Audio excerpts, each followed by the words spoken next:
जामे मस्जिद और बॉम्बे ट्रस्ट जो क्रॉफर्ड मार्केट बॉम्बे में वाक़ है, अपनी वक़ार और इमेज के लिए पूरे हिंदुस्तान में मशहूर थी। ट्रस्टीज़ का इंतखाब हर तीसरे साल में बज़रिए बैलेट होता है। अब तक के जो ट्रस्टीज़ आया करते थे वो तालीम याफ्ता, एजुकेटेड, अच्छे ख़ानदानी घरानों से होते थे और सोसाइटी में उनका एक अपना मुकाम होता था। अनफॉर्चुनेटली दिसंबर 2016 के अंदर ट्रस्ट के इंतखाब हुए। उसमें शुएब बशीर खतीब नामी एक ऐसे शख्स मुंतखब होके आए जिसके बाद ट्रस्ट के हालात हर दिन ख़राब होते चले गए और इल्लीगल काम की शुरुआत होना शुरू हो गई। जामे मस्जिद ट्रस्ट का एक प्लॉट 5256 हुजरा स्ट्रीट में था, जहां एक ज़माने में 3 मंजिला इमारत हुआ करती थी जिसमें म्यूनसिपैलिटी की स्कूल थी। 1994 में वो इमारत काफ़ी खस्ता और बोसीदा हो गई, इसलिए म्यूनसिपाल्टी ने बच्चों के जानी नुकसान नहीं हो इसलिए उस बिल्डिंग को डेमोलिश किया गया। तब से 1994 से अब तक के वो बिल्डिंग वो जगह वो खाली प्लॉट खाली था। बट अक्टूबर 2017 के अंदर वहाँ पे इल्लीगल काम की शुरुआत हुई। हमने उस बारे में काफ़ी मेहनत की, ट्रस्ट को ख़त लिखा कि इल्लीगल काम वहाँ हो रहा है, उस पर ध्यान दिया जाए, बंद किया जाए। ट्रस्टियों ने उस पर कोई ध्यान नहीं दिया। आज उस जगह पे 10 मंजिला इमारत खड़ी है। आज उस जगह पे 10 मंजिला इमारत गैर कानूनी तौर पर और बगैर किसी परमिशन के खड़ी है। हर मंजिले पे 4 फ्लैट हैं, 10 मंजिला इमारत पे 40 फ्लैट हैं। सवाल पैदा ये होता है कि इतनी बड़ी कंस्ट्रक्शन जो गैर कानूनी है उसके ऊपर किसने इन्वेस्ट किया? इसको 10 मंजिला इमारत बनाने के लिए काफ़ी रकम की ज़रूरत होती है। उस पर पैसा किसने इन्वेस्ट किया और उसकी इनकम किसको गई? उससे जामे मस्जिद ट्रस्ट को 10 मंजिला बनने के बाद भी 1 रुपया ट्रस्ट के अकाउंट में नहीं जमा हुआ है।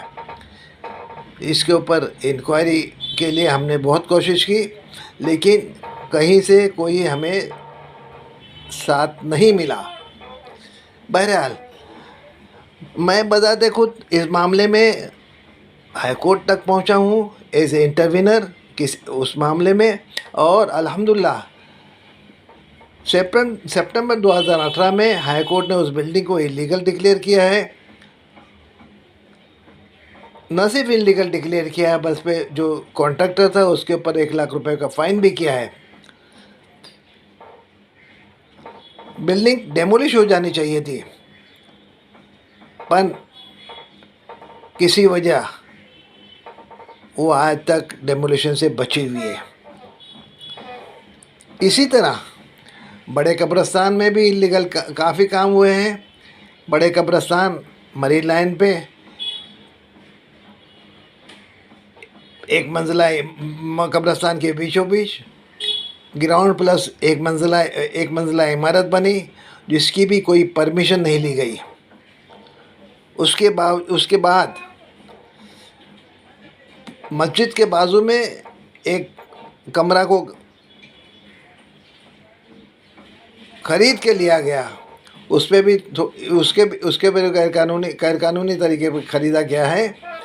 उस पर भी 1 मंजिला इमारत उस पर भी बनी गई है, उस पर भी कोई कानूनी तरीके पे उसकी भी कोई परमिशन नहीं ली गई है। गैर कानूनी काम हुआ है।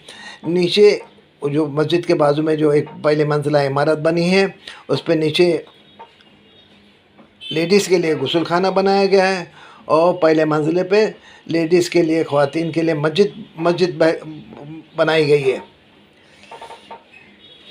सवाल पैदा इधर यही होता है कि जब कब्रस्तान 150 साल से कब्रस्तान है। लेडीज़ का टॉयलेट अंदर, लेडीज़ का गुस्ल खाना और जेंट्स का गुस्ल खाना दोनों अलग-अलग और काफ़ी अच्छे हैं।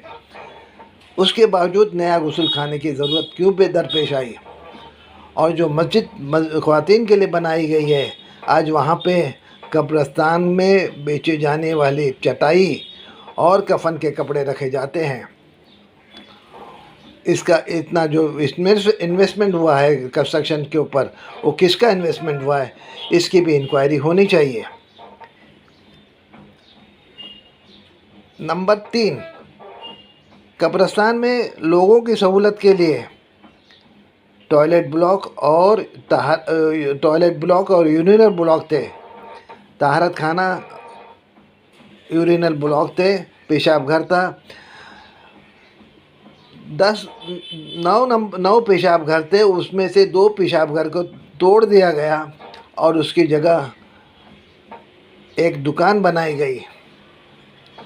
उस दुकान को रऊफ़ मेमन नामी एक बंदे को बेचा गया। ये तमाम इल्लीगल काम में कहीं भी ट्रस्ट में कोई रिजोल्यूशन पास नहीं किया गया और इसके जो पैसे आते हैं वो कहाँ से गए हैं, किसने इस पे इन्वेस्ट किया, इसकी पूरी इंक्वायरी होनी चाहिए। दुकान बेची गई, इसका जो मुनाफा आया वो किसके खाते में गया या किसकी जेब में गया, उसका भी इंक्वायरी होनी चाहिए।